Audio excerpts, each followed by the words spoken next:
എന്നോട് സംസാരിക്കാതെ ഞാനിതിൽ നിന്നും ഒരു തുള്ളി പോലും കുടിക്കില്ല.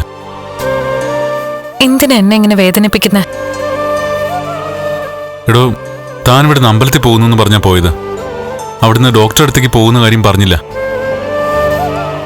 അത് മനഃപൂർവ്വ പറയാതിരുന്നേ. ഞാൻ ഡോക്ടറിന്റെ അടുത്തേക്ക് പോവാന്ന് പറഞ്ഞ പോവണ്ടെന്നും പറഞ്ഞ് കണ്ണേട്ടൻ വിലക്കിയേനെ. അതറിയാവുന്നോണ്ടാ പറയാതെ പോയത്. എനിക്ക് പ്രിയപ്പെട്ടവര്, ഞാനുമായിട്ട് എപ്പോഴും കമ്മ്യൂണിക്കേഷൻ ഉള്ളവര് എന്നെ വിളിക്കാതാവുമ്പോ, അവരെ വിളിച്ചാൽ കിട്ടാതാവുമ്പോ വല്ലാത്ത ദേഷ്യവും വിഷമമൊക്കെ വരും. അതാ ഞാൻ പ്രകടിപ്പിച്ചത്. തന്നെ കിട്ടാതായപ്പോ എനിക്ക് അത്രയ്ക്ക് ദേഷ്യമായി, അതിലേറെ ഭയവും. ഞാൻ എന്റെ കണ്ണേട്ടനെ വിട്ട് എങ്ങോട്ടും പോവില്ലല്ലോ. എവിടെ പോയാലും ഞാൻ മടങ്ങി വരില്ലേ? അതെനിക്കറിയാം. എങ്കിലും ദേഷ്യം വന്നു കഴിഞ്ഞാൽ പിന്നെ എനിക്കെന്നെ നിയന്ത്രിക്കാൻ പറ്റില്ല. അതെനിക്ക് മനസ്സിലായി. ഇത് കുടിക്ക.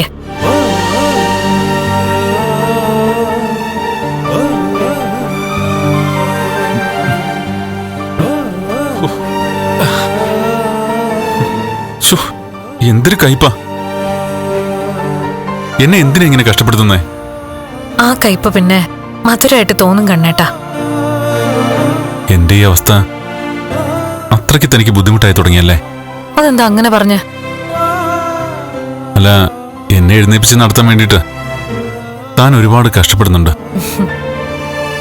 ഡോക്ടർ വലിയ പ്രതീക്ഷയൊന്നും തന്നിട്ടില്ലെങ്കിലും ചെറിയൊരു ചാൻസ് നിലനിൽക്കുന്നുണ്ടെന്ന് അദ്ദേഹം പറഞ്ഞു കഴിഞ്ഞു. അതിനൊപ്പം നമ്മുടെ പ്രാർത്ഥന കൂടെ ഉണ്ടെങ്കിൽ ആ ചെറിയ ചാൻസ് 100% സക്സസ് ആവാനുള്ള സാധ്യതയുണ്ട് കണ്ണേട്ടാ. അങ്ങനെയുള്ളപ്പോ ഒന്ന് സഹകരിച്ചൂടെ? കുടിക്ക.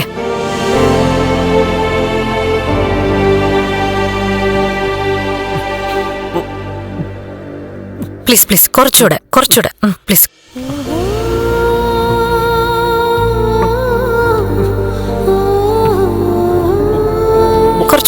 കുറച്ചുകൂടെ ഉള്ളൂ, ഒറ്റ ഗ്ലാസ് കുടിക്ക.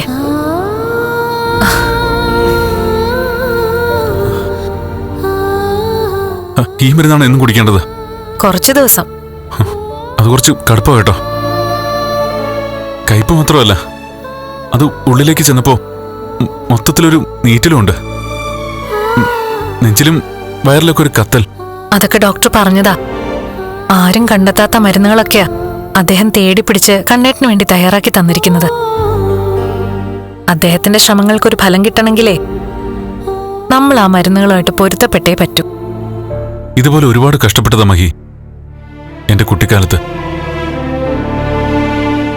അവസാനം മരുന്നും തോറ്റു, ഡോക്ടർമാരും തോറ്റു. എന്നാൽ ഇവിടെ രണ്ടും ജയിക്കും, അതെനിക്ക് ഉറപ്പാ. ജയിച്ചില്ലെങ്കിലോ? അത് മഹിക്ക് സഹിക്കാൻ പറ്റുമോ? സഹിക്കാൻ പറ്റും.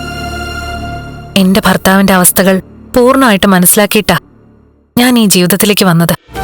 അതുകൊണ്ട് തന്നെ മരുന്ന് ഫലിച്ചില്ലെങ്കിലും അതെന്നെ സംബന്ധിച്ചിടത്തോളം നിരാശയല്ല. പിന്നെ നമ്മൾ ചിന്തിക്കുന്നതിനും അപ്പുറത്തേക്ക് അത്ഭുതങ്ങൾ സംഭവിച്ചാ അത് വലിയ നേട്ടമല്ലേ കണ്ണേട്ടാ? ജീവിതം നാളെ എന്താകുമെന്നറിയാതെ അലസമായിട്ട് പോകുമായിരുന്നു ഞാൻ. എന്റെ മനസ്സും ഇങ്ങനെ വല്ലാതെ അലഞ്ഞു തിരികെയായിരുന്നു. എന്നാ അതിനിടയിലാ താൻ കടന്നു വന്നത്, ഞാൻ പോലും അറിയാതെ. ഇന്ന് എന്റെ ഈ വൈകല്യം എനിക്കൊരു പ്രശ്നമല്ല. കാരണം ആ വൈകല്യത്തിൽ ജയിക്കാൻ എനിക്ക് നല്ല മനസ്സുള്ളൊരു ഭാര്യയെ കിട്ടിയിട്ടുണ്ട്. പക്ഷേ അവിടെയും ഇപ്പൊ തന്നെ ഓർത്ത എന്റെ സങ്കടം. അതിന്റെ ഒരാവശ്യമില്ല. ഞാനിടയ്ക്കൊക്കെ ഒരു സ്വപ്നം കാണുമായിരുന്നു. ഒരച്ഛനെ ചേർന്ന് ഒരു 10-12 വയസ്സുള്ള ഒരു പയ്യൻ ബൈക്കിൽ യാത്ര ചെയ്യുന്നതും അവരുടെ ബൈക്കിലേക്ക് ഒരു ലോറി വന്നിടിക്കുന്നതും ഒക്കെ. പിന്നീട് വീൽ ചെയറിലിരിക്കുന്ന കണ്ണേട്ടനെയും ഞാൻ സ്വപ്നത്തിൽ കണ്ടിട്ടുണ്ട്. അതുകൊണ്ടാ പെണ്ണ് കാണാൻ വന്നപ്പോ തന്നെ ഈ വിവാഹത്തിന് സമ്മതമാണെന്ന് ഞാൻ പറഞ്ഞേ.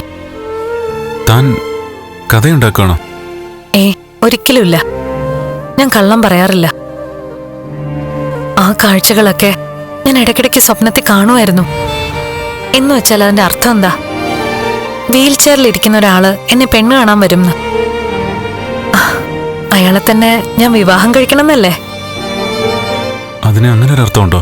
ഉറപ്പായിട്ടുണ്ട്. അതുപോലെ തന്നെ ഞാൻ മറ്റൊരു സ്വപ്നവും കാണുന്നുണ്ട്.